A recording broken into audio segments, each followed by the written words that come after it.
चलो तो types of chemical reaction में अगर देखें, टाइप्स ऑफ केमिकल रिएक्शन, अगर आप टाइप्स का बात करो तो आपको 3-4 टाइप्स में पढ़ना है ना।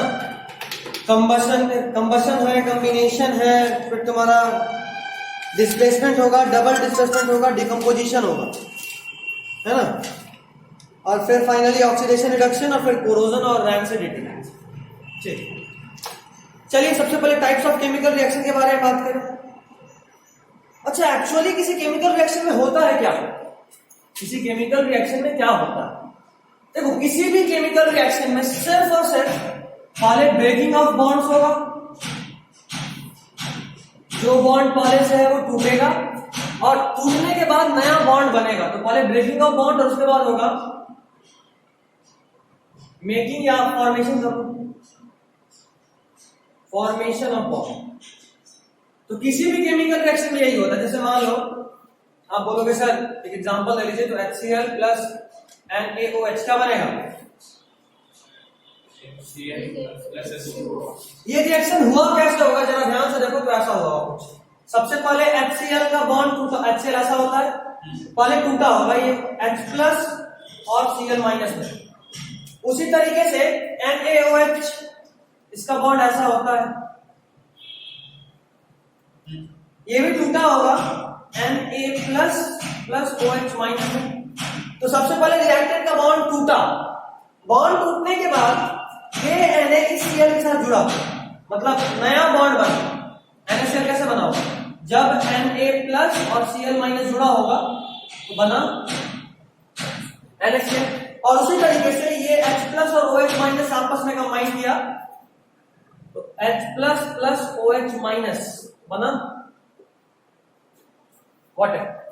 तो केमिकल रिएक्शन में होता है क्या? केमिकल रिएक्शन में पहले रिएक्टेंट का बॉन्ड टूटता है और फिर रिएक्टेंट आपस में रिकंबाइन करता है और प्रोडक्ट को फॉर्म करता है। ठीक है, तो page number 6 types of chemical reaction में third line last word, chemical reaction involve the breaking and making of bond between atoms to produce new substances. मिला? अगर आप पेन या पेंसिल रखो, बुक में अंडरलाइन कर दो। ठीक, फिर भी रखो, साथ में बहुत कुछ नया मिलेगा। ठीक है, चलिए नेक्स्ट इज कॉम्बिनेशन रिएक्शन। नाम खुद ही बता रहा है इसमें क्या होगा। कॉम्बिनेशन, दो चीज आपस में जुड़ेगा और कुछ नया बनाएगा। कॉम्बिनेशन का नेम ही यही बता रहा है। यहां पे सबसे पहले एक्टिविटी 1.4 देखो, वहां पे 2-3 टर्म को याद रखना। कैल्शियम ऑक्साइड का कॉमन नेम है कैल्शियम ऑक्साइड, कॉमन नेम बताओ। क्विकलाइन। याद रखना, क्वेश्चन जब भी बोर्ड पूछेगा तो कैल्शियम ऑक्साइड को क्विकलाइन लिख कर देगा फंसाने के लिए। तो अगर आपको ये कॉमन नेम नहीं पता तो तुम भले इसका रिएक्शन जानते हो बट नहीं कर पाओगे, तो कहीं साइड में लिखो, उसको साइड में लिख लो, अंडरलाइन नहीं, साइड में लिख ही लो। Calcium oxide also called quicklime. उसी तरह ठीक होता है कैल्शियम हाइड्रोक्साइड, उसको क्या बोलते हैं? Calcium hydroxide, slaked lime. Very good, इसको भी लिखिए। Calcium oxide is quick line and calcium hydroxide is slaked lime. दोनों बहुत इंपॉर्टेंट है। हो गया? चलो अभी देखो रिएक्शन।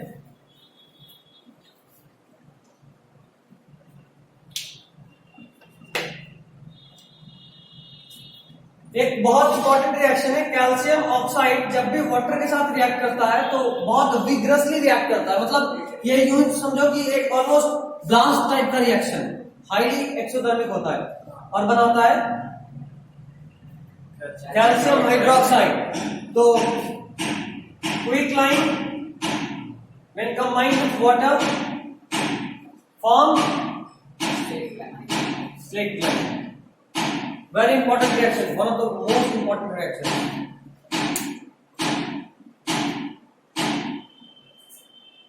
हो गया? अब देखो ये जो स्लेट लाइन है ना, इसमें अगर आप इसको अगर कार्बन डाइऑक्साइड से रिएक्शन कराओ, अगर इसका रिएक्शन कराओ कार्बन डाइऑक्साइड से तो ये बनाता है कैल्शियम कार्बोनेट, ठीक है, और बाई प्रोडक्ट के फॉर्म में वाटर यहां भी निकलेगा। CaCO3 is calcium carbonate, CaCO3 is calcium carbonate, और इसका कॉमन नेम क्या है?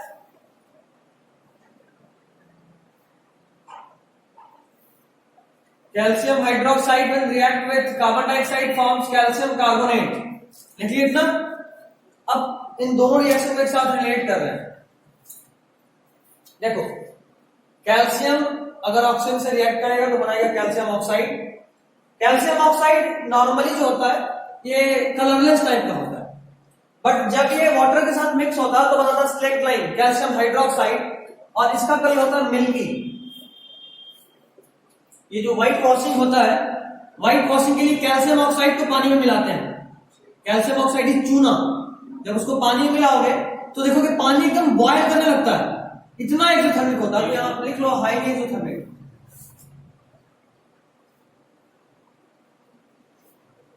हाईली एक्सोथर्मिक, और उससे बनता है क्या? कैल्शियम हाइड्रोक्साइड, जो कि मिल्की होता है ना, उसी से तो इसको व्हाइट वॉश किए हैं, तो ये भी तो मिल्की है, ठीक है। और जब ये मिल्की, ये सॉल्यूशन कैसा है? मिल्की। ये मिल्की सॉल्यूशन कार्बन डाइऑक्साइड से रिएक्ट करता है तो कैल्शियम कार्बोनेट बनाता है, जो कि प्रेसिपिटेट है, पीपीटी। कैल्शियम कार्बोनेट क्या है? पीपीटी। इनसॉल्युबल सब्सटेंस होता है। इनसॉल्युबल हो जाएगा, बात है, पानी में नीचे सेटल डाउन कर जाएगा सॉल्यूशन में। तो एक बात बताओ, मतलब दूध के अंदर का जो कुछ भी कैल्शियम है, अगर जितना भी व्हाइट कलर वाला प्रोटीन है सब नीचे में सेटल डाउन कर जाए तो दूध का कलर क्या व्हाइट रहेगा? वापस से वो ट्रांसपेरेंट हो जाएगा, है ना। तो कुछ ऐसा ही होता है, यहाँ पे ट्रांसपेरेंट था, वाटर मिला है, मिल्की बना, उसी मिल्की कैल्शियम हाइड्रोक्साइड में आप CO2 से रिएक्ट कराए, फिर से कैल्शियम कार्बोनेट नीचे में सेटल डाउन कर दिया पीपीटी के फॉर्म में, और ये वापस से वाटर, मतलब ट्रांसपेरेंट कलरलेस हो गया, ठीक है। इस रिएक्शन को बहुत जगह यूज करते हैं, खासकर इस वाले रिएक्शन को कंफर्मेटरी टेस्ट ऑफ CO2 के फॉर्म में यूज करते हैं। इसके फॉर्म में कंफर्मेटरी टेस्ट, इसका मतलब क्या पता?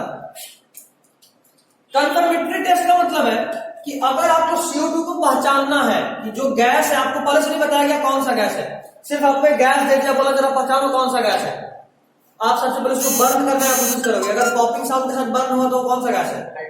हाइड्रोजन। अच्छा, उसके बाद भी मान लो वो गैस जो भी था पॉपिंग साउंड के साथ बर्न नहीं किया, तो फिर आप क्या किए? उस गैस को बबल किए कैल्शियम हाइड्रोक्साइड में, और आप देख रहे हो कि इस गैस को कैल्शियम हाइड्रोक्साइड में बबल करने के बाद कैल्शियम हाइड्रोक्साइड जो पहले मिल्की था वो कलरलेस हो गया, तो आप क्या बोलोगे कौन सा गैस था? CO2। ये अभी जो हम बताए, ये लाइफ प्रोसेस में बायोलॉजी में यूज किया है। रिस्पायरेशन वाला जो एक्टिविटी अगर आपको याद आ रहा है, तो वहां पे एक टेस्ट है कि अगर आपको पहचानना है कि हम जो गैस एक्सहेल करते हैं वो कार्बन डाइऑक्साइड होता है, तो आप कैसे पहचानोगे? तो उसको पहचानने का तरीका क्या होता है कि आप एक पाइप लीजिए, स्ट्रॉ लीजिए, और कैल्शियम हाइड्रोक्साइड के सॉल्यूशन में बबल कीजिए या सिर्फ ब्रीथ आउट कीजिए। जैसे ही आप सांस छोड़ोगे तो आपके बॉडी के अंदर का जो एयर है वो सीधा किसमें जाएगा? कैल्शियम हाइड्रोक्साइड में। और हमारे बॉडी से जो एयर एक्सहेल आउट हो रहा है कौन सा गैस है? CO2। तो जाहिर सी बात है उस कैल्शियम हाइड्रोक्साइड जो कि मिल्की था उसको कलरलेस बना देगा, ठीक है। उससे पहचान लोगे कि जो गैस था वो कौन सा था? CO2। वापस से रिपीट कर रहे हैं, हमारे बॉडी के अंदर जो गैस प्रोड्यूस हो रहा है कौन सा गैस है? CO2। जब इस CO2 को हम किसी सॉल्यूशन में, खासकर कैल्शियम हाइड्रोक्साइड के सॉल्यूशन में एक पाइप ली और फूंक मार रहे हैं, तो मतलब ये कि हमारे बॉडी का जो CO2 है वो सीधा स्ट्रॉ के थ्रू कहां जा रहा है? उस सॉल्यूशन में। उस सॉल्यूशन में जो गैस गया वो CO2 है, वो CO2 इस कैल्शियम हाइड्रोक्साइड के साथ रिएक्ट करेगा और कैल्शियम कार्बोनेट पीपीटी के फॉर्म में नीचे जमा हो जाएगा। तो जो सॉल्यूशन था जो पहले मिल्की था बाद में ट्रांसपेरेंट हो जाएगा। तो इससे हम पहचान लेंगे कि जो गैस गया वो कौन सा है? CO2। अभी ठीक है। अच्छा, इसको एक और जगह पे यूज किया है, कार्बन वाले चैप्टर में। वहां पे डायरेक्टली नहीं लिखा, घुमा फिरा के बहुत बड़ा सा भूमिका बनाया, फिर प्यार से पूछ दिया, बोला भाई कि आप किसी भी ऑर्गेनिक चीज को जलाते हैं पहचान ही होता है। अगर कोई चीज अगर कार्बन कंपाउंड से बना होगा और आप उसको बर्न करोगे तो कंफर्म वहां से CO2 गैस निकलेगा, ठीक। तो वहां पे यही पूछा कि जरा बताइए कि आप कैसे पता कीजिएगा कि किसी चीज में कार्बन है कि नहीं। तो तो कैसे पता करेंगे? पहले तो जला देंगे, जलाएंगे तो वहां से CO2 निकलेगा। फिर बोला ठीक है चलिए आप बोल दिए, मान लीजिए कि CO2 है, लेकिन अगर हम नहीं माने कि CO2 ही है तो कैसे कंफर्म कीजिएगा? पहले एक झापड़ मारेंगे, मान नहीं माना तो बोलेगा अच्छा ठीक है, ये देख कैल्शियम हाइड्रोक्साइड है, तुम्हारा जो गैस निकला वो CO2 है, दोनों को आपस में रिएक्ट करा और वो कैल्शियम हाइड्रोक्साइड जो वो कलरलेस हो गया। फिर एक झापड़ मानेंगे, बोलेंगे आप तो माना, तो पिक्का मान लेगा। ठीक है, चलो हटाएं। मनवाना आना चाहिए, कोई नहीं मानेगा। तब भी नहीं माना तो सीधा बंदूक निकालना है, अब तो मानेगा ही ना। क्या यहां तक समझ गए? अच्छा देखो ना, अभी हम जो बोले नेक्स्ट रिएक्शन 1.15 वही है। कार्बन को जलाया है, कार्बन को जब जलाया है तो क्या निकला? CO2। ठीक है, जब कार्बन को बर्न किए, लास्ट क्लास में बताए थे burning chemically means reaction with oxygen, बोले थे ना, burning chemically means reaction with oxygen. और कार्बन को जब भी बर्न करते हैं तो carbon react with oxygen present in the atmosphere to form CO2। ये पहचान है। ठीक है, चलिए अगला रिएक्शन इज वाटर का ऑक्सीजन के साथ। यार क्या मजाक है, हाइड्रोजन को ऑक्सीजन से जोड़े बना H2O। क्या ये बैलेंस्ड है? नहीं, अनबैलेंस्ड है। Yes sir. कैसे बैलेंस है? यहाँ 2 करें सर, उधर यहाँ यहाँ भी अभी बैलेंस है।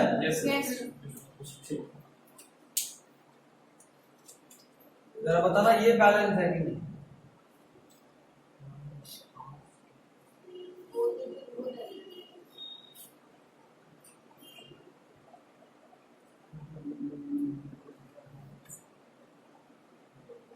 नहीं बैलेंस आया नहीं होगा ना।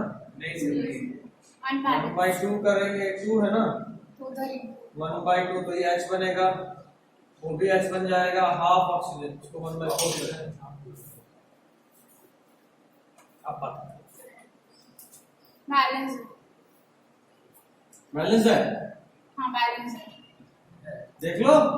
हाँ सर बैलेंस है। कौन ज्यादा सही है, ये या ये? सर ऊपर वाला whole number. Whole number confirm? Yes sir. Last class में बताए थे कि जो सबसे छोटा कोएफिशिएंट होता है उससे बैलेंस करते हैं, तो सबसे छोटा तो ये है सर, बट वो होल नंबर थोड़ी है, फ्रैक्शन में है। फिर भी उससे दिक्कत नहीं होता है, फ्रैक्शन से दिक्कत नहीं होता, बैलेंस करते हैं एक्चुअली। सर अल्टीमेटली वो जो फ्रैक्शन है जाके इनटू ही होगा। तो कोई नहीं ना, देखो तो जरा हाफ H2 मतलब 1 H, तो होल नंबर आ गया ना। बट सर वहां पे तो नहीं आया। यहाँ बिल्कुल इसी वजह से गलत है। यहाँ लगेगा तो कितना आएगा? 1/2 हाफ ऑक्सीजन, हाफ ऑक्सीजन आएगा ना। हाँ। 2 ऑक्सीजन है, उसको 1/4 की हाफ। मतलब आप कह रहे हो कि हम एक ऑक्सीजन लिए, उसको आधा काट दिया, आधा ऑक्सीजन तुम लो, आधा ऑक्सीजन तुम लो। देखो बैलेंसिंग में 1.25 मॉलिक्यूल, 2.25 मॉलिक्यूल, 1.25 मॉलिक्यूल से कुछ नहीं होता है, जो होता है फुल होता है। अगर इसकी तरह वाला कंडीशन बाकी सब जगह भी आ जाता ना तो ये सही होता। इसलिए इसको फ्रैक्शन देके सिर्फ गलत मत बोल देना, फ्रैक्शन के साथ में बैलेंस करते हैं। ठीक है, तुमको ये देखना है कि फ्रैक्शन देने के बावजूद ओवरऑल कम से कम सबका 1-1 मॉलिक्यूल होना चाहिए, कोई 1.5 मॉलिक्यूल नहीं हो कि 1.5 मॉलिक्यूल ऑफ ऑक्सीजन, ऐसा नहीं होता है। जो भी होगा whole number, finally whole number होना चाहिए। ये होल नंबर होना हो, यहां फाइनली होल नंबर आना चाहिए। ठीक है, 1 2 3 ऐसा। चलिए ये तो सिंपल था, ये वाटर बनाना है भाई, बस इतना बता दो कि ये एंडोथर्मिक है या एक्सोथर्मिक? कौन सा? H2 plus O2 becomes 2H2O। मुझसे पूछ रहे हैं। अच्छा एंडोथर्मिक और एक्सोथर्मिक क्या होता है? इंडोथर्मिक जिसमें जॉब होता है या कोई भी form of energy, any form of energy is absorbed in a reaction reaction के ऐसा हो, और एक्सोथर्मिक इसमें रिएक्शन हो उसमें से एनर्जी निकले। बिल्कुल, इंडो ये वाला इंडो, ये वाला इंडो। इंडो मतलब कि तो पुट डाउन तुमको डालना है, और exo means To remove. To liberate, ठीक है। इंडो मतलब टू गिव या टू पुट डाउन, और एक्सो मतलब टू लिबरेट। तो अगर हीट रिलीज हुआ तो बोलेंगे एक्सोथर्मिक, अगर हीट एब्जॉर्ब हुआ तो बोलेंगे Endothermic.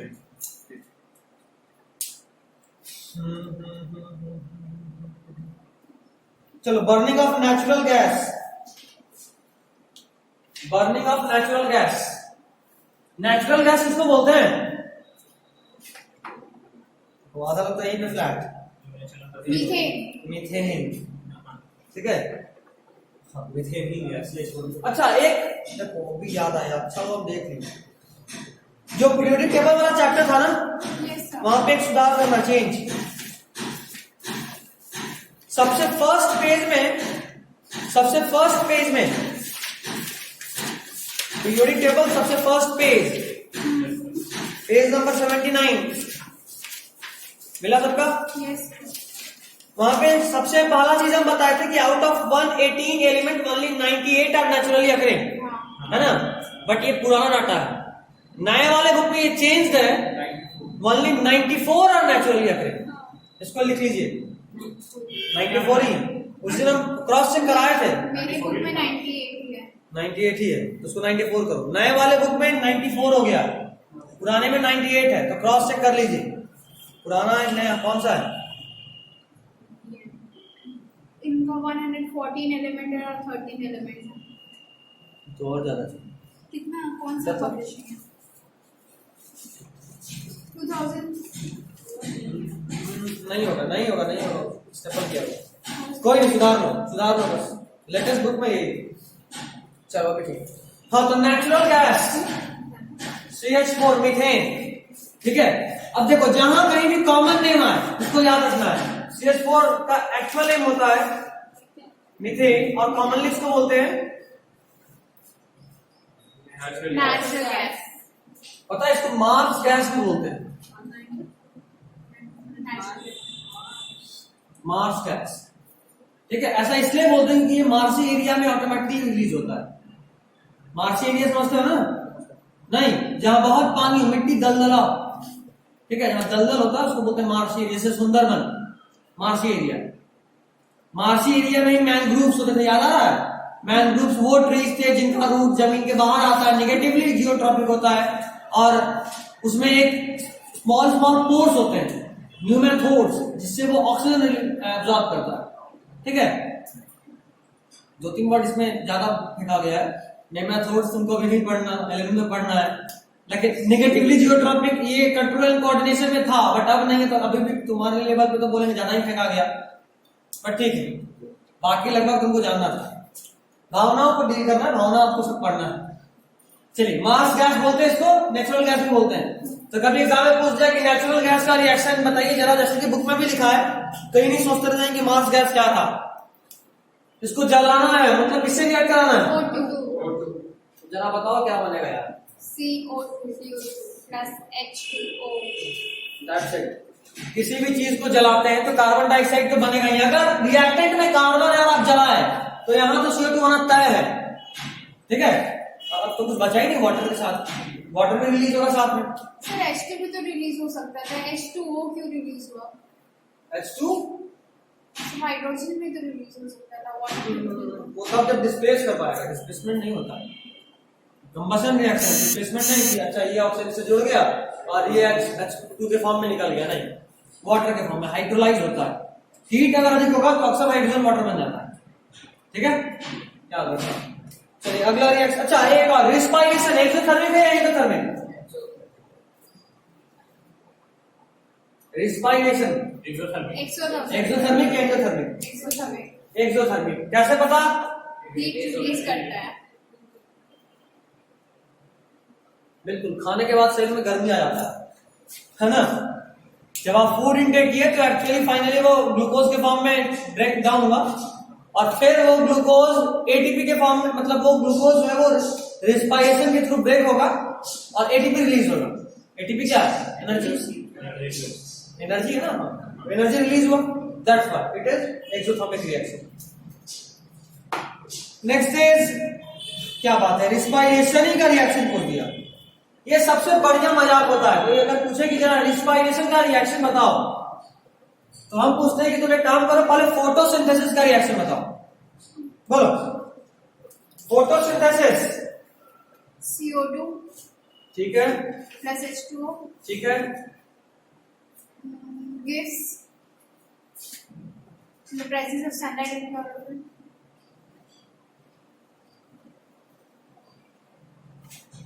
आगे। C6H12O6 plus O2 plus energy. Energy, ये फोटोसिंथेसिस किसी को याद नहीं था, हम याद कराते हैं। चलो क्लास 6 में चलते हैं। जरा बताओ फोटोसिंथेसिस के लिए क्या क्या जरूरी है?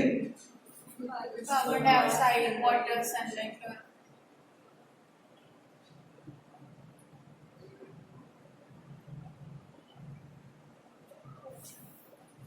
अभी देखो, carbon dioxide react with water in presence of sunlight in chlorophyll to form glucose and oxygen. वापस से बोल रहा हूं, carbon dioxide plus water reacted in presence of sunlight in chlorophyll to form glucose and oxygen. Carbon dioxide कहां से लिया? Atmosphere. Atmosphere से। किसके थ्रू? Stomata. स्टोमाटा। चलो इतना बोल दीजिए, जरा ये भी बताओ कि स्टोमाटा लीफ के अपर साइड पे होता है, लोअर साइड पे होता है? Upper side. लोअर साइड पे होता है। Stomata is present on the lower side in case of dicot, and in monocot it is present on both side of leaf, but इतना डीलिंग नहीं लेना, सिर्फ अभी लोअर साइड याद रखना है। Stomata is guarded by Guard cell. Guard cells. Okay, then next is water. Water is absorbed from Roots. soil, absorbed from soil through roots. ठीक है, both of them are transported to leaf. अच्छा, ये तो पहले leaf से आया। Water is transported to leaf through xylem in leaf in chlorophyll in presence of sunlight. This CO2 and water is combined to form glucose and Oxygen. Oxygen. एक बहुत जरूरी बात दिमाग पे का झटका देके याद रखने का, ये जो ऑक्सीजन है ये CO2 से रिलीज नहीं होता है। लगता है ना कि ये CO2 का कार्बन यूज कर लिया और ऑक्सीजन को बाहर भगा दिया, ऐसा नहीं होता। ये जो ऑक्सीजन है ये इस वाटर से रिलीज होता है। Oxygen is release from water and not from carbon dioxide. कम से कम 5 बार मेडिकल में पूछा होगा, इतना इंपॉर्टेंट। खैर, फोटोसिंथेसिस याद हुआ? Yes. तो हाँ बोल रहा, ना बोल रहा, ऐसे हाँ कौन बोलता है? चलो एक बार आंख बंद करके मन में दोहराओ पूरा रिएक्शन। क्या क्या चाहिए था ये सोचो।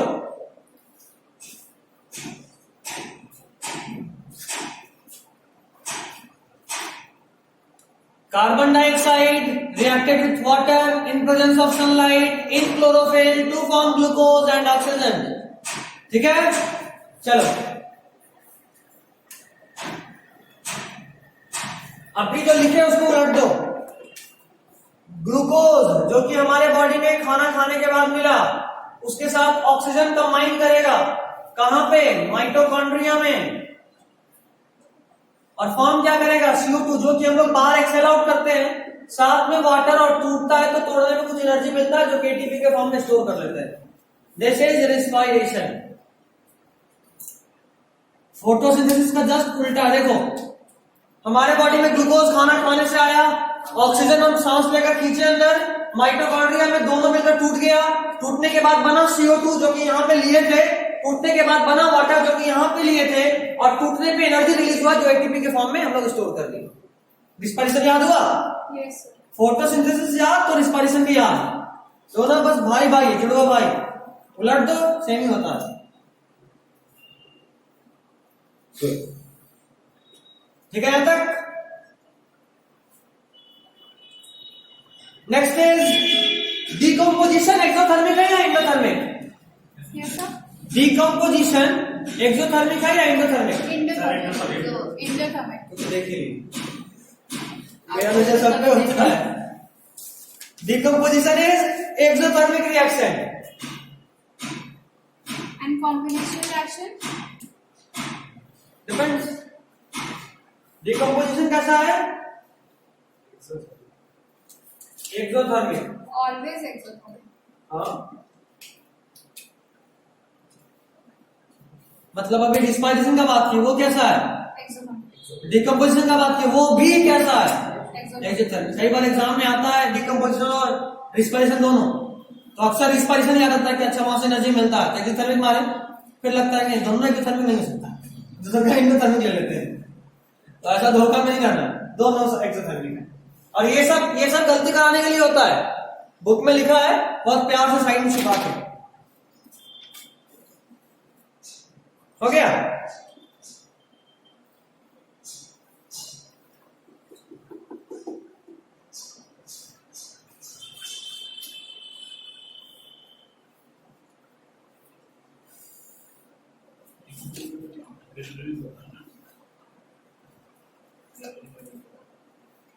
अच्छा, ये जो डिकम्पोजिशन का बात कर रहे हैं, ये केमिकल डिकम्पोजिशन नहीं है, ये बायोलॉजिकल डिकम्पोजिशन है। ये भी एक टेंशन था, अच्छा वो अपनी दिमाग में आ गया।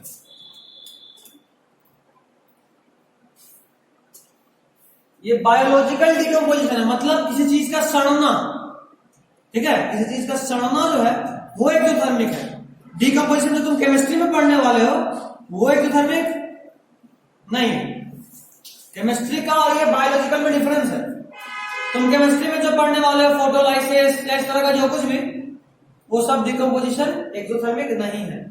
ये बायोलॉजिकल, जैसे मान लो पेड़ से पत्ता टूट कर नीचे गिरा, बैक्टीरिया उस पर एक्ट करेगा, उसको ब्रेक डाउन करेगा, डिकम्पोज करेगा, ये एक्सोथर्मिक है। या मान लो जो भी डंग्स ये सब होता है, काउ डंग, बफेलो डंग, या जो कुछ भी डंग्स जिसको कि हम लोग यूज करते हैं बायो कंपोस्ट के फॉर्म में, तो वहां पे डिकम्पोजिशन कौन करता है? अर्थवर्म, वो भी एक्सोथर्मिक है। समझे? तो बायोलॉजिकली जो कुछ भी हो रहा है, कोई जानवर या कोई लिविंग जो भी डिकम्पोजिशन कर रहा है, वो सब एक्सोथर्मिक है। और बाकी जो कि केमिस्ट्री वाला है वो सब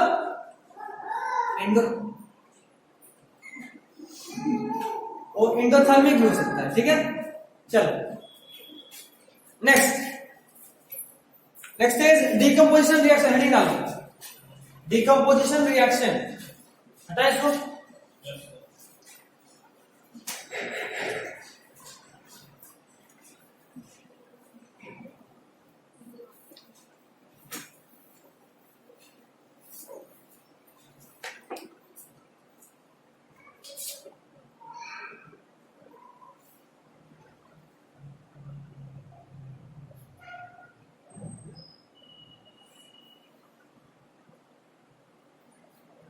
एक्चुअली मैं सोचने लगा कि क्रैश कोर्स के टाइम पे इतना छोटा बच्चा कैसे आ गया, हम इस टेंशन में आ गए यार, ये नर्सरी वाला बच्चा है सीधा क्रैश कोर्स में आ रहा है, अलग टेंशन। पहले तो पढ़ाना क्या है ये सोचना पड़ेगा, फिर सोचेंगे पढ़ाएंगे कैसे।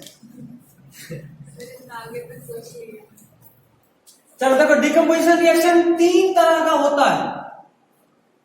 पहला due to heating, photo decomposition, हाँ, और इलेक्ट्रोलाइसिस। सर, फिर एक होता है ड्यू टू लाइट, और एक है ड्यू टू इलेक्ट्रिसिटी। तुमको इन 3 हेडिंग के अंदर इसको याद रखना है, 3 हेडिंग के अंदर, तो रिएक्शन याद रखना थोड़ा आसान हो जाएगा। ठीक है, डिकम्पोजिशन ड्यू टू हीटिंग कौन कौन सा? सबसे पहले तो अपने बुक में चले आप, page number 8, first line, 4th word, green colour दिखा, द ग्रीन कलर ऑफ फेरेस्टर मिला? सबसे पहला बात जो रिएक्शन नीचे दिख रहा है, FeSO4 हीट दिए, Fe2O3 plus SO2 plus SO3 बना, मिल रहा है? सबसे पहले FeSO4 को अंडरलाइन करो और एक एरो बना के लिख दो green colour.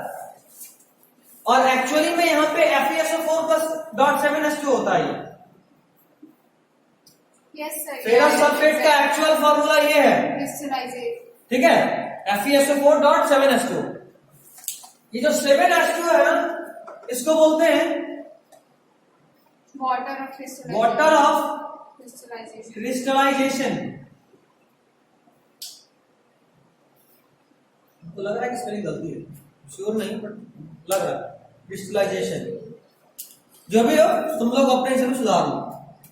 Water of crystallisation, actually में ये वाटर मॉलिक्यूल इसके साथ क्रिस्टल फॉर्म में ही जुड़ा रहता है, ठीक है। सॉल्यूशन फॉर्म में तो वाटर हमेशा होता है, बट यहाँ क्रिस्टल के फॉर्म में ही वाटर जुड़ा होता है। और सबसे जरूरी बात जो आपको याद रखना है कि जब भी इक्वेशन बैलेंस करते हैं ना, तो इस वाटर ऑफ क्रिस्टलाइजेशन को बैलेंस नहीं करते, उसको ध्यान नहीं देते। मतलब देखो अभी जो आपको इक्वेशन लिखा दिख रहा है FeSO4 हीट करने पे बना Fe2O3 plus SO2 plus SO3। देख रहे हो FeSO4 का एक्चुअल फॉर्मूला FeSO4.7H2 है। ऐसा एनसीईआरटी ही नेक्स्ट पैराग्राफ में लिखा है। एनसीईआरटी ही नेक्स्ट पैराग्राफ में देखो तीसरा लाइन लिखा होगा FeSO4.7H2 दिख रहा है। Yes, sir. तो एनसीईआरटी ही लिखा है कि इसका एक्चुअल फॉर्मूला FeSO4.7H2 है, लेकिन बैलेंस करते वक्त वो 7H2 को भूल गया। समझ रहे बात? तो अगर तुम्हारे पास कोई इक्वेशन देते और उसमें वाटर ऑफ क्रिस्टलाइजेशन में लिखकर बोले बैलेंस करो, तो ये नहीं कि इसका हाइड्रोजन और ऑक्सीजन बैलेंस करने में लगे हुए हैं, 1 घंटा सोच लिए कि काहे नहीं बैलेंस हो रहा है और फिर फाइनली छोड़े। ऐसा काम नहीं करना। वाटर ऑफ क्रिस्टलाइजेशन को बैलेंस को ध्यान नहीं देते हैं। ये बहुत इंपॉर्टेंट बात है, जो अगर लिख दे तो पक्का दिमाग घुमा देगा। इक्वेशन में अगर पहले से यहाँ 7H2O होता तो दिमाग तो पक्का घूमता। सर इस बार यही करके आए। करके आए। कल हम स्कूल सेक्शन में भी क्लास ले रहे थे सामने, और वहां जो यहाँ पढ़ाया थे पीरियड टेबल वही पढ़ा रहे थे। तो वहां कुछ हम गलती के बारे में बात किए। हमको पूरा भरोसा था कि कुछ बच्चा ऐसा होगा जब ये न्यूक्लियस है, orbit number 1, orbit number 2, orbit number 3, 2n square जब निकालना बता रहे थे तो बोले बहुत लोग होगा जो इधर से काउंट करेगा 1 2 3। इसमें कितना इलेक्ट्रॉन? तो 2 into 1 का स्क्वायर मतलब 2 इलेक्ट्रॉन। अच्छा इस वाले में 2 इलेक्ट्रॉन, दूसरे वाले में कितना? 8। चलो ये 8 इलेक्ट्रॉन, और इस वाले में 18। सर वो गलत है, आपको तो पता है। गलत है, सर आपको कैलकुलेट करके बता रहे हैं। क्या बात है, तब ठीक है ना। हम बोले हमको पक्का भरोसा है कि कुछ लोग ये गलती करेगा, यहाँ से 1 2 3 लेगा, जबकि लेते हमेशा अंदर साइड से ये 1 ये 2 ये 3। बहुत देर बात करने के बाद पता चला कि एक बच्चा ऐसा ही गलती किया। ठीक, अल्ट्रा लेवल का लिखे कुछ कैसा काम करता है। खैर ये समझ गया, ये भी अल्ट्रा मैक्स प्रो वाला गलती था, तो इसको लिख लेंगे। Water of crystallization is not considered in balancing of equation, not considered in balancing of equation. Exam में गलती की है सर, लेकिन नॉर्मल गलती नहीं किया, ऐसा जो कोई नहीं किया होगा।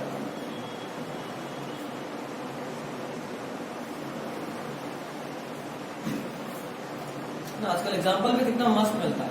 पैसा बर्बादी का एग्जाम्पल देखना है, घर में मॉर्टिन लगाओ, देखो मच्छर कहीं नहीं बैठेगा कि मॉर्टिन में बैठेगा, मॉर्टिन पे जाके बैठता है। मतलब पूरा घर जगह खाली है, बैठा भी तो मॉर्टिन साबित करता है कि देख तेरा पैसा बर्बाद हुआ।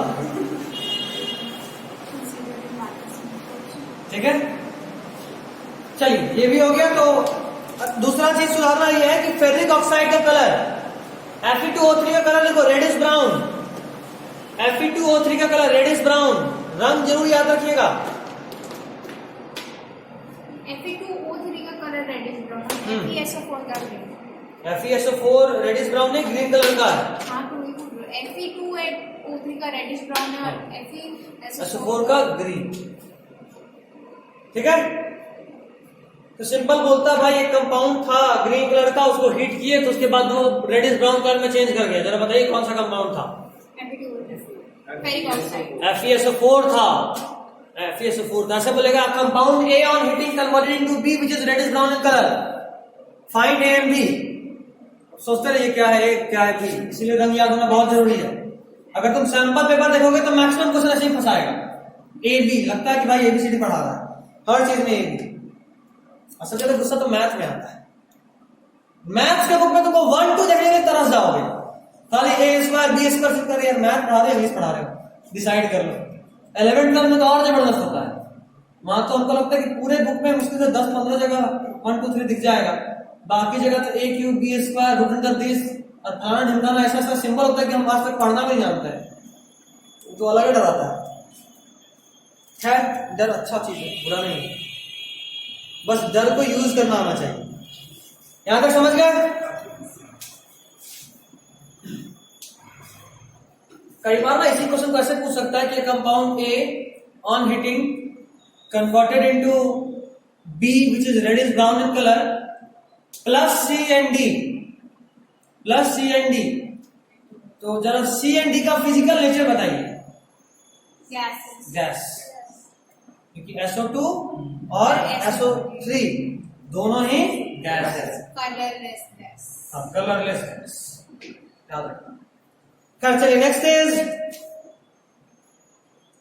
Calcium carbonate. क्या बात है यार, कैल्शियम कार्बोनेट ये सबसे मजेदार एग्जांपल है।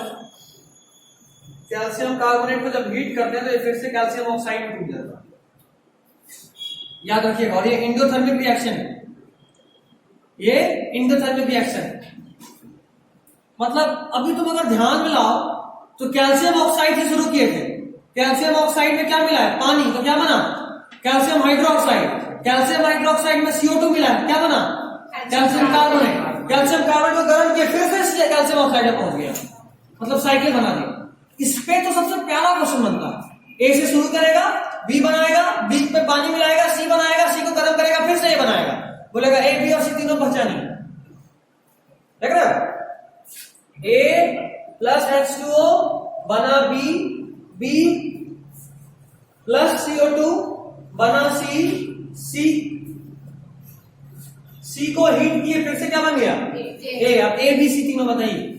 कैल्शियम ऑक्साइड, कैल्शियम ऑक्साइड, पानी मिला, कैल्शियम हाइड्रोक्साइड मिला, कैल्शियम हाइड्रोक्साइड CO2 मिला, कैल्शियम कार्बोनेट बना, फिर से गर्म किया, फिर से कैल्शियम ऑक्साइड बन गया। हम कैल्शियम ऑक्साइड को गर्म करके कैल्शियम हाइड्रोक्साइड को गर्म करके कैल्शियम ऑक्साइड बना के आए। बना क्या है? मैंने तो तो तुमको ही पता गलत होगा, तुम नाम सोच रहे हैं, तुमको क्या बोले? अल्ट्रा लीजन तो नहीं बोल सकते, उसके लिए खाते ऊपर जाना पड़ेगा। ये गलती कैसे कर सकता है? इतना सबसे कॉमन यही क्वेश्चन है, सबसे कॉमन। देखा ना, पाइथागोरस थ्योरम बना दिए, परपेंडिकुलर और बेस, साथ में हाइपोटेन्यूज भी है। खैर चलो, और साथ में CO2 भी मिलता है बाबू, ठीक है, यहां भी CO2 मिलता है। ए प्लस CO2 बोल सकते हो। कैल्शियम कार्बोनेट को गर्म किए तो बना कैल्शियम ऑक्साइड और CO2, ये याद रखिएगा। अब यहां से उसका मूड खराब होगा तो एक और नौटंकी कर देगा, बोलेगा जरा जो ये था उसको फिर से बी से रिएक्ट किया तो फिर से सी बन गया। इसका कोई भरोसा नहीं, कुछ भी कर सकता है। देख रहे हो, CO2 यहां निकला है, बोलेगा CO2 को फिर से बी से रिएक्ट किए, फिर से सी बन गया। यहां मान लो CO2 नहीं देगा, ऐसा लिखेगा कि ए में पानी मिला है तो बना बी, बी में कोई गैस मिला है या बी में कुछ मिला है तो बना सी, सी को हीट किए बना ए, और बाई प्रोडक्ट में निकला सी, बाई प्रोडक्ट में कुछ मिला, यहाँ पे ये जो मिला उसको फिर से बी से मिला तो फिर से सी बन गया। तो सोच लेना भाई, कह रहे बी में कार्बन डाइऑक्साइड मिलाएंगे तभी सी बनेगा, और सी को डिकम्पोज करने पे कार्बन डाइऑक्साइड ही निकलता है, तो कुछ भी कर सकता है। क्वेश्चन सेटर है ना, याद रखिएगा। हो गया? चलो,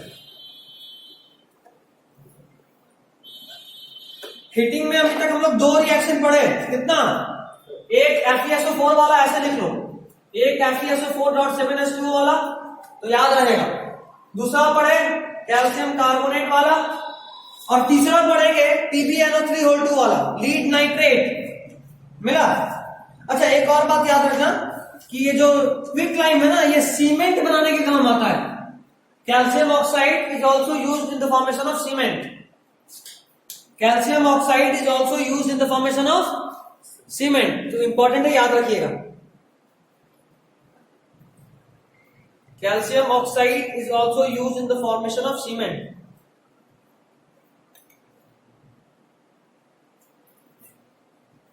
ठीक है, ठीक है। चलिए अगला इक्वेशन देखिए, third equation, decomposition due to heating का। लीड नाइट्रेट को हीट किए तो बना lead oxide plus nitrogen dioxide plus oxygen मिला। Yes sir. यहां पे नाइट्रोजन डाइऑक्साइड का कलर लिखो ब्राउन कलर, नाइट्रोजन डाइऑक्साइड का कलर लिखो ब्राउन कलर।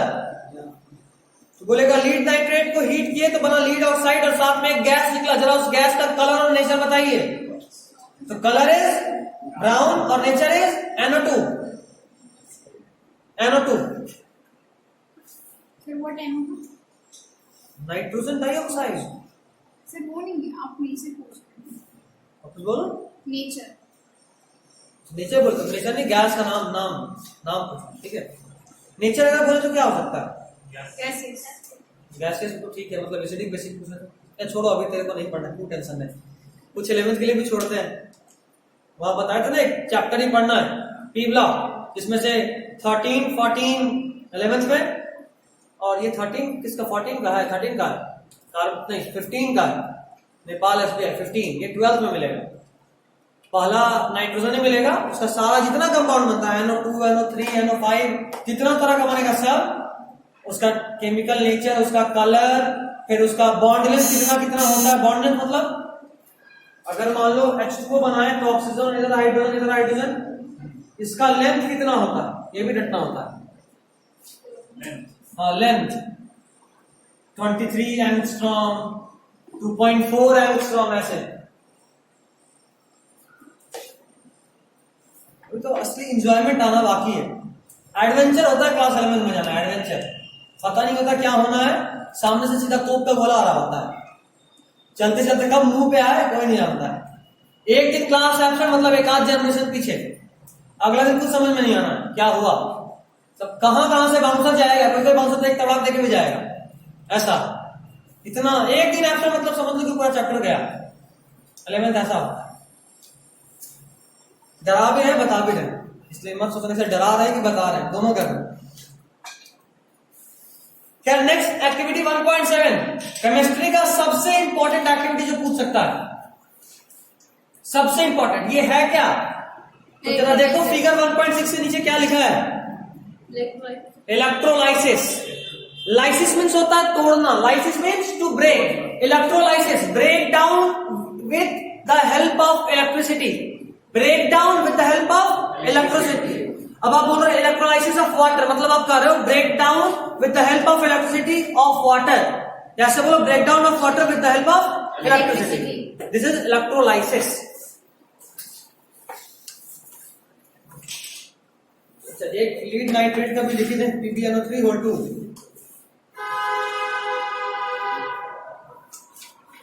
ये 3 एग्जांपल इक्वेशन रखना है किसमें, हीटिंग में. इलेक्ट्रिसिटी में हमको लगता है कि शायद ऊपर वाले के दया से एक ही है,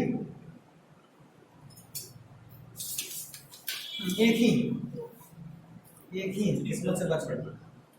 सिर्फ वाटर का इलेक्ट्रोलाइसिस आपको पढ़ना है. तो इलेक्ट्रिसिटी में लिख लीजिए electrolysis of water, electrolysis of water.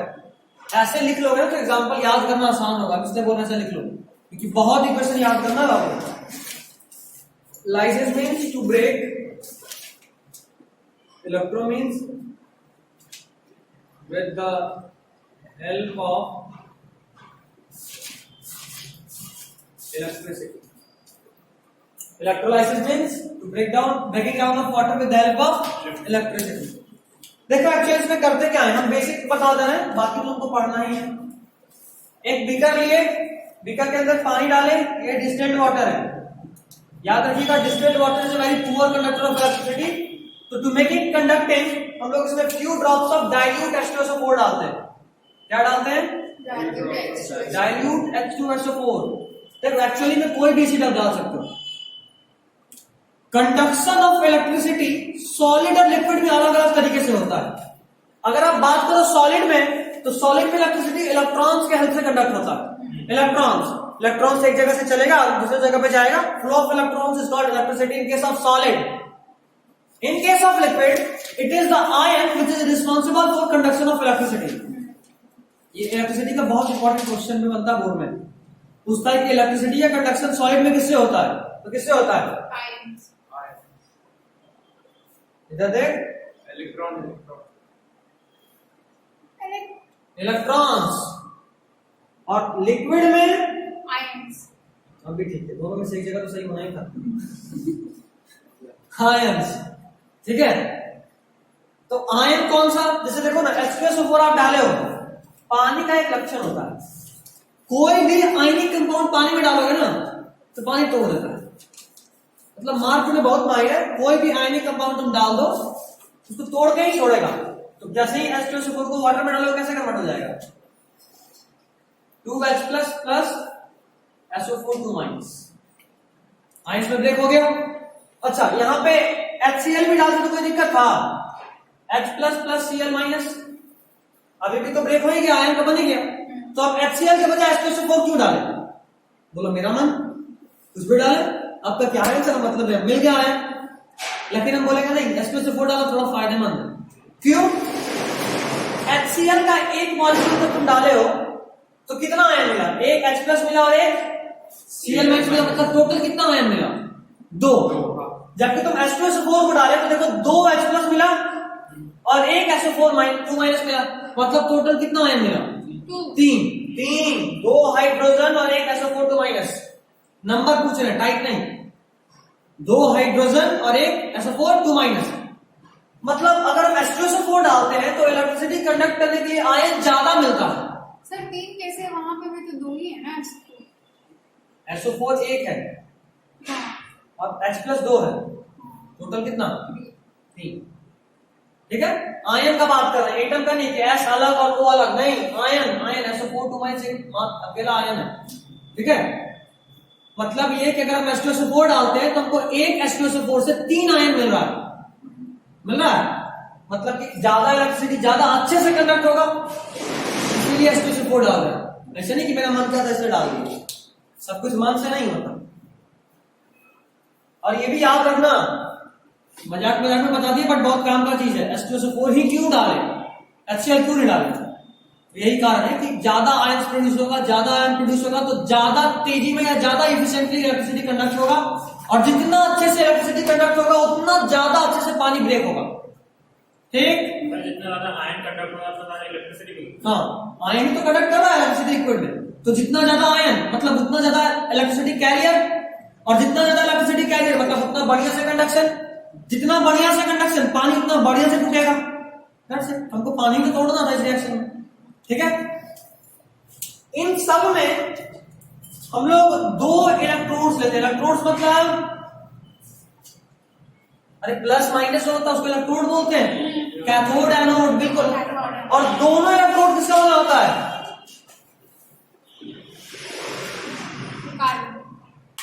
Carbon. Carbon यहाँ कार्बन लिखा है, ठीक है, चलो कार्बन लिखा तो कार्बन ही मानते हैं, बट कार्बन में भी क्या, ग्रेफाइट। तो ग्रेफाइट, जाहिर सा बात है कि कार्बन तो नॉन कंडक्टर होता है, तो ग्रेफाइट ही डालेंगे। ग्रेफाइट ही कार्बन का एक ऐसा फॉर्म है जो कंडक्टिंग है, और इलेक्ट्रिसिटी कंडक्ट कराना है तो बीच में इंसुलेटर डाल के तुरंत कुछ करेंगे, क्या डालेंगे, ग्रेफाइट। दोनों ही ग्रेफाइट का होता है, याद रखना, दोनों ग्रेफाइट का। चलिए, एक को बनाए एनोड, दूसरे को बनाए कैथोड। देखना है, मिल जाए बस मजा आ जाए।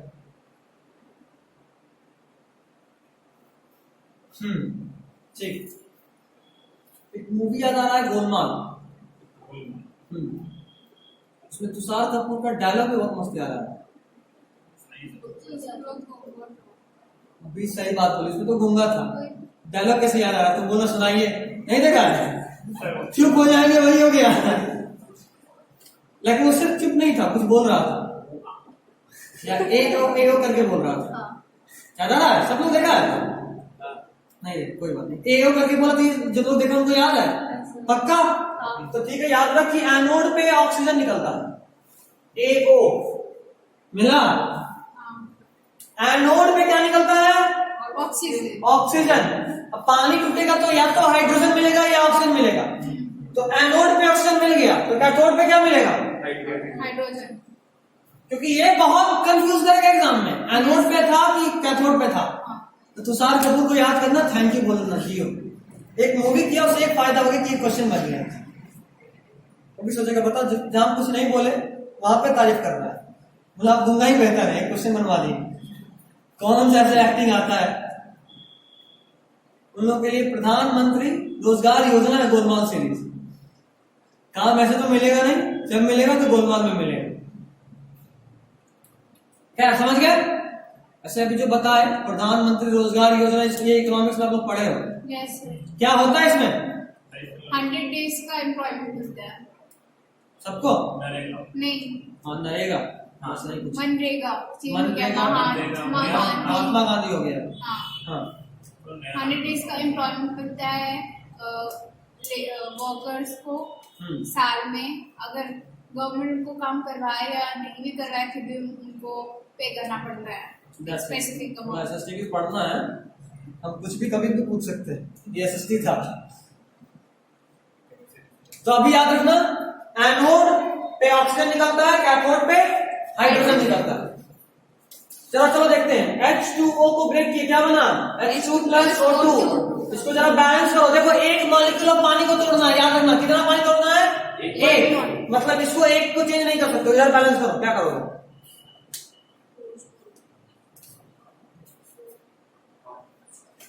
हो गया बैलेंस? थोड़ी देर पहले बताए थे कि फ्रैक्शन लेके ही नहीं बोलते हैं, गलत है, सही बिल्कुल है, उसका परफेक्ट एग्जांपल है। देखो, और ये सही क्यों है? क्योंकि यहाँ देखो ऑक्सीजन कितना आ रहा है, हाफ बाय 2, मतलब 1 ऑक्सीजन। तो ये सही है, बोले था ना कि मॉलिक्यूल एक होना चाहिए, वो होल नंबर होना चाहिए। यहाँ कोएफिशिएंट आधा हो, सावा हो, 2.25, सावा 2, कुछ भी, उससे फर्क नहीं पड़ता। तो फाइनली देखो, एक वाटर को ब्रेक किए, एक मॉलिक्यूल ऑफ वाटर को ब्रेक किए, तो हाइड्रोजन गैस कितना मिला? 1 मोल, है ना? और ऑक्सीजन कितना मिला? 1 हाफ। मॉलिक्यूल एटम नहीं पूछ रहे हैं, जो कोएफिशिएंट होता है ना, ये मोल बताता है। ये जो कोएफिशिएंट होता है वो क्या बताता है? मोल। मोल मतलब 3 चीज। मोल बताया मतलब तुम बता रहे हो कि उसका मास क्या होगा, मोल बताया मतलब तुम बता रहे हो उसका वॉल्यूम क्या होगा। अगर तुम कह रहे हो, और या फिर कई बार उसका नंबर भी कई बार क्या, हमेशा मोल से 3 चीज बताते हो, उसका मास, उसका वॉल्यूम, उसका नंबर। मास के फॉर्म में बोलोगे तो ग्राम में कहोगे, वॉल्यूम के फॉर्म में बोलोगे तो लीटर में कहोगे, और नंबर के फॉर्म में बोलोगे तो एवोगाड्रो नंबर के टर्म में बात करोगे। तो आप कर रहे हो 1 मोल वाटर को जब ब्रेक करते हैं तो 1 मोल हाइड्रोजन मिलता है और हाफ मोल ऑक्सीजन मिलता है। मतलब जब वाटर 1 मोल ब्रेक हुआ तो आधा ऑक्सीजन और 1 हाइड्रोजन, मतलब हाइड्रोजन का अमाउंट ऑक्सीजन के जस्ट डबल है? हाइड्रोजन का अमाउंट ऑक्सीजन के जस्ट डबल है, मतलब हाइड्रोजन ज्यादा प्रोड्यूस होगा, ऑक्सीजन कम प्रोड्यूस होगा। ये भी इस एक्टिविटी में लिखा हुआ है और पूछा भी है। तो जो कुछ भी बोर्ड पे लिखे सब लोग कुछ छाप लीजिए। 1 2 3 4 5, नीचे से 5वां पॉइंट देखो, क्वेश्चन ही पूछ दिया, is the volume of the gas collected the same in both the test tubes? नहीं, कौन ज्यादा है?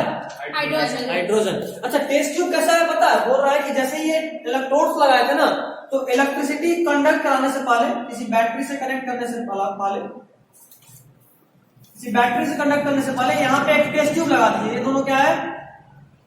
Test tube. एक्टिविटी पढ़ोगे तो समझ में आएगा। अब जैसे ही यहाँ से करंट पास किया तो ये वाटर ब्रेक होगा, तो ऑक्सीजन और हाइड्रोजन गैस निकलेगा in the form of bubbles. ठीक है? अच्छा, ये गैस हवा में लॉस्ट ना हो जाए इसलिए टेस्ट ट्यूब लगाया कि ऊपर में जमा हो जाएगा, समझे?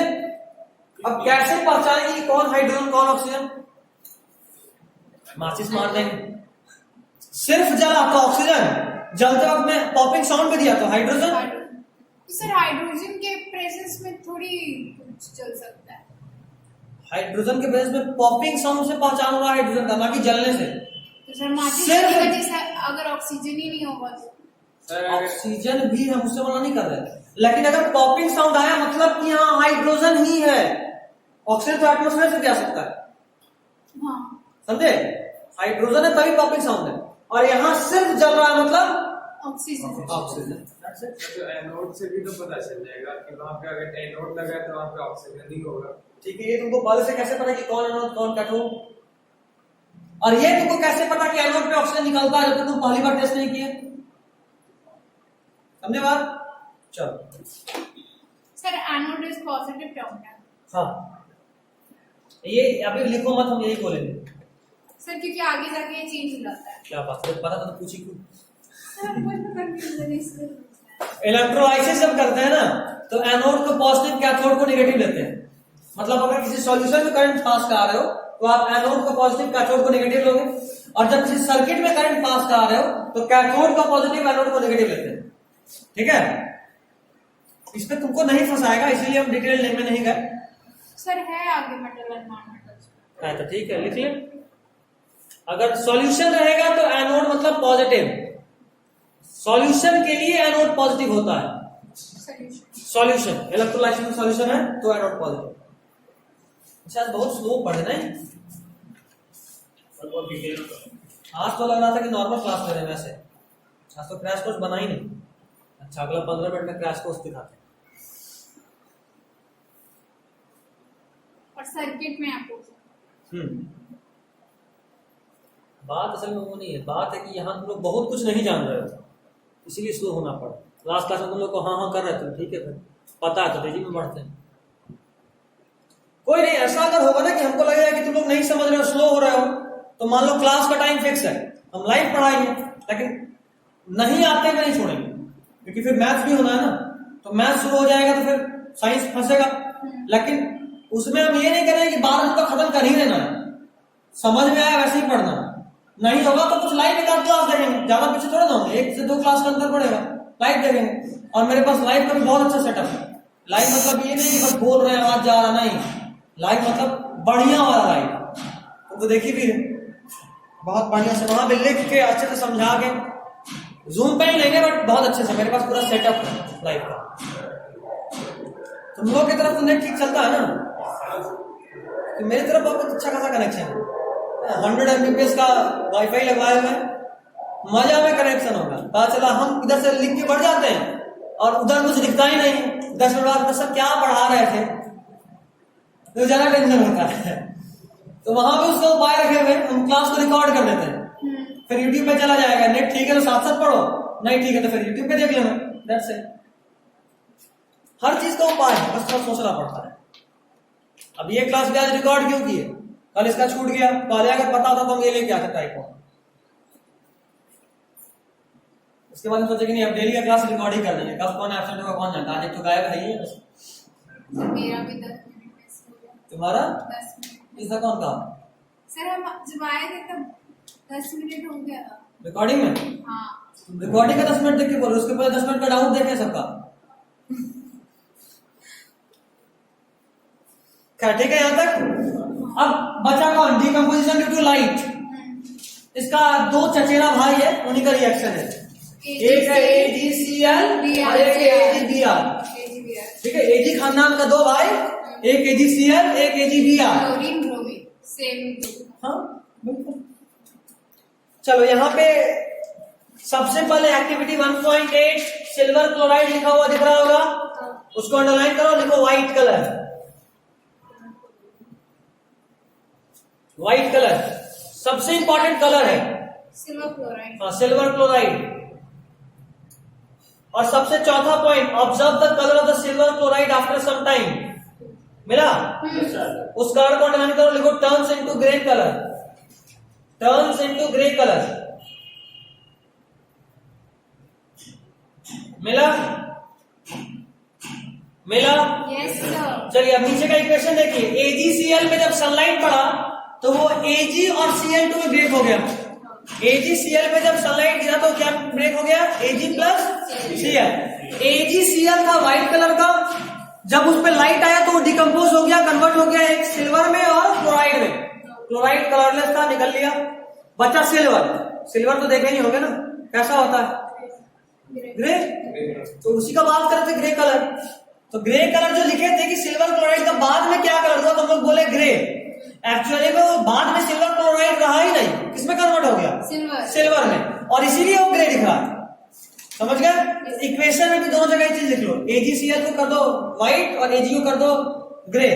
सर राइट साइड डायग्राम में लिखा हुआ है, डायग्राम के नीचे silver chloride turns grey into sunlight from silver metal.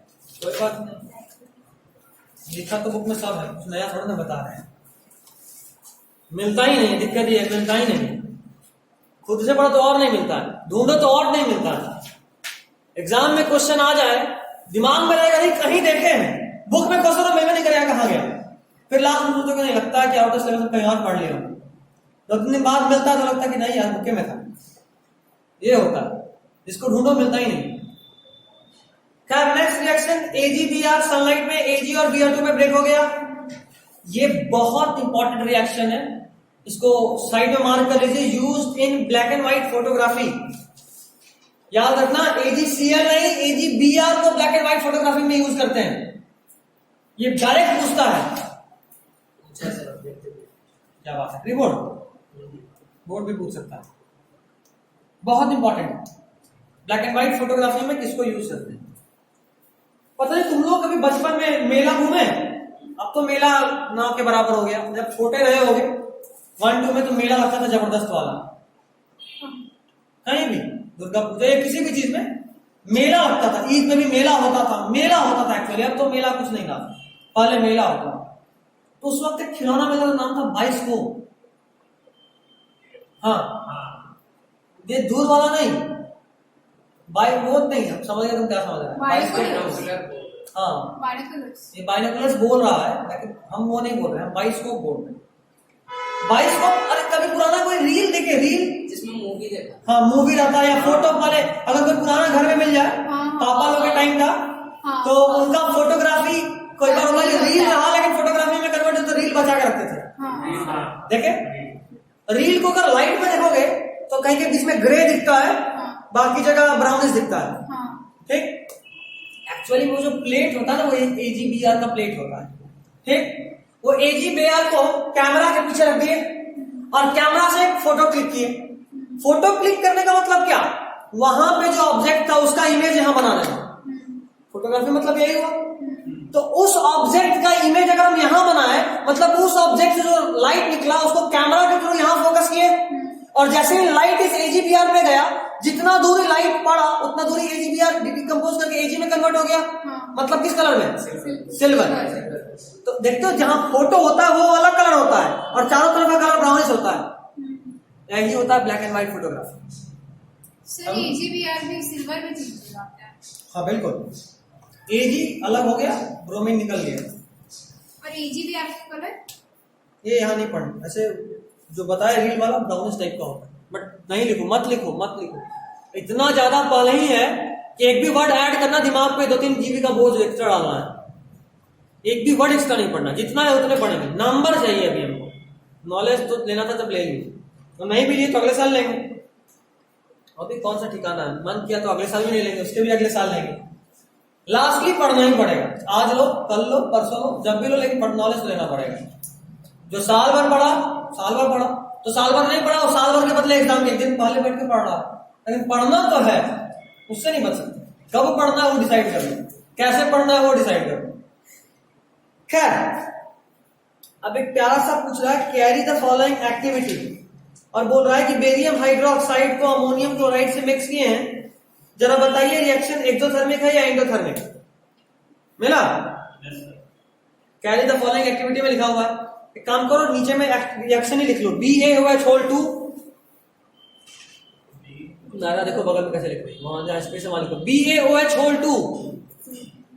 BaOH whole 2 ये बेरियम हाइड्रोक्साइड है। BaOH whole 2 plus Al, BaOH whole 2 plus NH4Cl, NH4Cl ये अमोनियम क्लोराइड है, प्लस NH4Cl becomes NH4OH। लिख दे क्या? NH4OH, देखो सही से लिख देना है। becomes NH4OH प्लस BaCl2, इसको बकलोल 2 भी पढ़ सकते हो, BaCl2। ठीक है, केमिस्ट्री में ना अजीब अजीब नाम का कमी नहीं है। ये तो बहुत प्यारा सा नाम है, BaCl2 को हम बकलोल 2 बोल रहे हैं। 12th में एक से एक नाम मिलेगा, जिगलर नट्टा कैटलिस्ट नाम मिलेगा क्या, जिगलर नट्टा। एक है उल्फ किस्नर रिएक्शन, हंस डिकर रिएक्शन, ऐसा। बायोलॉजी में भी एक से एक नाम, कुकुरबिटा एक प्लांट है। एक से एक नाम मिलना है। 11th में तो दुनिया ही कुछ और है, ऐसा लगता है किसी मैरीन लाइफ में घुसे हुए हैं। एक से एक नाम। हम पहले में खूब सोचते थे कि आखिर इसका नाम जिगलर नट्टा क्यों है। बाद में सोच के फाइनली यही सोचे कि जो साइंटिस्ट इसको डिस्कवर किया होगा, हो सकता है 2 मिलकर किया होगा, एक का नाम जिगलर होगा, एक का नाम नट्टा होगा। हो सकता है बचपन में नाटा होगा, सब नट्टा नट्टा शुरू कर दिया, फाइनली बन गया जिगला नट्टा। फिर लगता है क्या, कभी मान लो कोई इंडिया बिहारी को जाके कुछ डिस्कवर कर दे, तो या नाम अजीब होता, मान लो किसी का नाम है मंगरू, तो रिएक्शन क्या मिलेगा, मंगरुआ रिएक्शन। एक से एक मंगरुआ, मजा आ जाएगा। थोड़ा अंग्रेज का भी टेंशन हो याद करने में नाम, वही ना। हम लोग को भी वैसे तेरा तेरा नाम याद करना पड़ता है, उन लोगों को भी बोलते याद कर, मंगरुआ, करुआ, डमरुआ, रट नाम कितना रखता है। खैर ये हो गया, ब्लैक एंड व्हाइट फोटोग्राफी में यूज करते हैं। रिएक्शन देख लिए, ये रिएक्शन इंडोथर्मिक है। अभी जो बकलोल 2 वाला रिएक्शन देखे ना, ये इंडोथर्मिक रिएक्शन है, इंडोथर्मिक, और ये एसिड बेस रिएक्शन है। BaOH(2) ये बेसिक है, वीक बेस। BaOH(2) क्या है, वीक बेस। NH4Cl क्या है, एसिड। Weak acid. NH4Cl क्या है, वीक एसिड। NH4OH क्या है, स्ट्रॉन्ग बेस। Strong base. नहीं स्ट्रॉन्ग नहीं, वीक बेस है, ये भी वीक बेस है। एक सेकंड, BaOH वीक नहीं है, BaOH स्ट्रॉन्ग बेस है। BaOH स्ट्रॉन्ग बेस है। BaOH किस ग्रुप का है, बेटा मांगे कार सेंट्रो बाप, मतलब देख रहे हो, एक तो सेकंड ग्रुप ऊपर से नीचे वाला हाईली मेटालिक, तो उसका बेसिक एसिड भी तो बहुत हाई होगा, तो ये स्ट्रॉन्ग बेस होगा। Strong base. यही सब ट्रिक है बाबू, अगर भूल गए, गलती से कंफ्यूज हो गए, तो जो ट्रिक बताए थे लास्ट क्लास में उसको यूज करो। अमोनिया। अमोनिया तो 15वां पे चल गया, बीच का है, तो वीक ही बनना है ना। 16-17 होता तो स्ट्रांग होता, 15 वाला वीक है। क्या 16-17? ग्रुप 16 या ग्रुप 17 का एलिमेंट होता तो स्ट्रांग होता, जैसे क्लोरीन, फ्लोरीन, ब्रोमीन, आयोडीन तो स्ट्रांग होता, ये वीक है। ठीक है,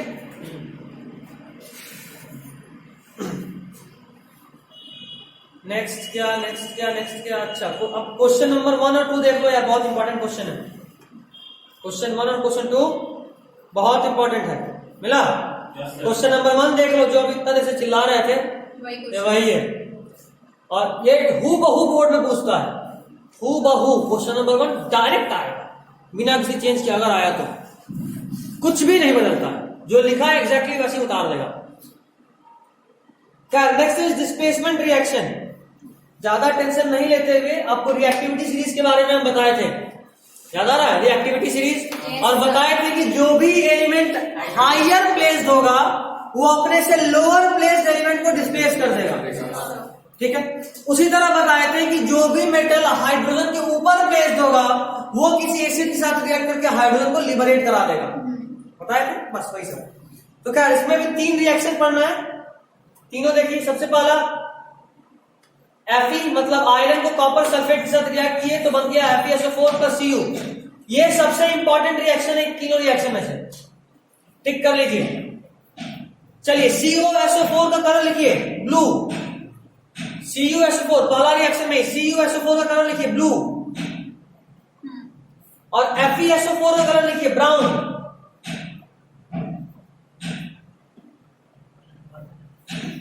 FeSO4 का कलर ब्राउन। तो सीधा आपसे क्वेश्चन बोलेगा कि कॉपर सल्फेट का कलर आयरन डालने के बाद चेंज हो गया, ऐसा क्यों हुआ और किस कारण में चेंज हुआ। तो आप बताइएगा कि आयरन चूंकि कॉपर से ज्यादा रिएक्टिव है, इसीलिए आयरन कॉपर को डिस्प्लेस कर दिया और Fe + CuSO4 से बन गया FeSO4। और चूंकि अब कॉपर सल्फेट रहा ही नहीं तो ब्लू कलर कैसे रहेगा, बन गया आयरन सल्फेट, तो उसका आयरन सल्फेट का जो कलर होता है ब्राउन वो मिलेगा। समझ गए। चलिए दूसरा और तीसरा बस आपके देखने के लिए देख लीजिए, याद रखोगे तब भी चलेगा, नहीं याद रखोगे तब भी चलेगा। रिएक्टिविटी सीरीज याद है तो आप डिस्प्लेस तो कर ही सकते हैं। रिएक्टिविटी सीरीज याद है तो आप चुपचाप देख सकते हैं कि अगर हायर प्लेस्ड है तो डिस्प्लेस कर देना, या तो कुछ रॉकेट साइंस तो है नहीं कि रॉकेट बनाकर उड़ाना है, उड़ाना भी हो तो माहिर है, पेपर से रॉकेट बनाएंगे खुद ही नहीं उड़ा देंगे, सिंपल रॉकेट साइंस। क्या next, double displacement reaction. Double displacement मतलब दोनों तरफ से रिएक्शन डिस्प्लेसमेंट होगा, पहला वाले का दूसरे वाले में जाएगा, दूसरे वाले का पहले वाले में जाएगा। हाँ, exchange of ion, exchange of ion होता है। ठीक है, एग्जांपल देखो समझ में आ जाएगा। सोडियम सल्फेट को बेरियम क्लोराइड से मिला है तो बन गया barium sulphate plus sodium chloride, मिला। Yes sir. ये इंपॉर्टेंट रिएक्शन याद रखिएगा। Sir precipitate is also the example of precipitation reaction. बता रहे हो, जा यहां तक हो गया। अब देखो बेरियम सल्फेट जो बना ना, ये पीपीटी है। पीपीटी मतलब प्रेसिपिटेट, ये व्हाइट कलर का प्रेसिपिटेट है। प्रेसिपिटेट का सिंबल क्या होता है? PPT. बिल्कुल बिल्कुल बिल्कुल ऐसा एरो है। इस एरो का मतलब होता है कि वो प्रेसिपिटेट के फॉर्म में नीचे जम जाएगा। और इसका कलर क्या होता है? व्हाइट। कलर में फिर से फंसाएगा कि सोडियम सल्फेट को बेरियम क्लोराइड से मिलाया तो एक व्हाइट पीपीटी बना और NaCl बना। जरा बताइए कि जो व्हाइट पीपीटी बना वो क्या बना? वैसे तो बहुत सिंपल है, बट थोड़ा सा बुद्धि को सल्फेट वाला ही precipitate बनेगा। क्या नहीं, ऐसे जरूरी नहीं, पता कैसे चलेगा कि याद रखना होगा। क्वेश्चन से खत्म हो गया। क्या जिस भी रिएक्शन में प्रेसिपिटेट बनता है उसको बोलते हैं प्रेसिपिटेशन रिएक्शन। जिस भी रिएक्शन में प्रेसिपिटेट बनता है उसको बोलते हैं प्रेसिपिटेशन रिएक्शन। तो उस लाइन के जस्ट ऊपर, इक्वेशन के जस्ट ऊपर आखिरी वर्ड लिखा हुआ है प्रेसिपिटेशन रिएक्शन, रंग लीजिए। और डबल डिस्प्लेसमेंट रिएक्शन सबसे इंपॉर्टेंट रिएक्शन है, सबसे इंपॉर्टेंट। जैसे इलेक्ट्रोलाइसिस का एग्जांपल एक्टिविटी इंपॉर्टेंट मान करा है, ये भी इंपॉर्टेंट है क्योंकि इसमें सिर्फ एक ही रिएक्शन है।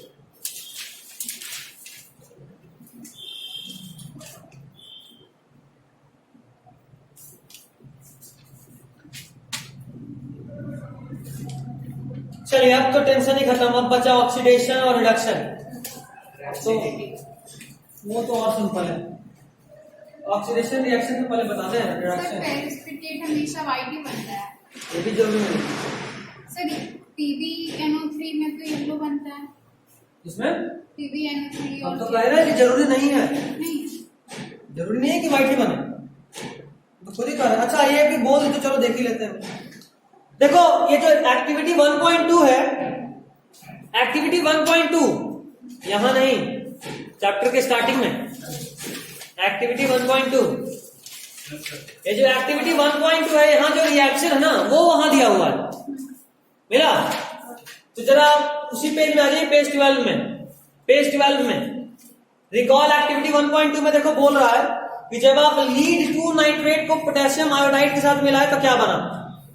रिएक्शन लिखिए पहले, PbNO3 होल टू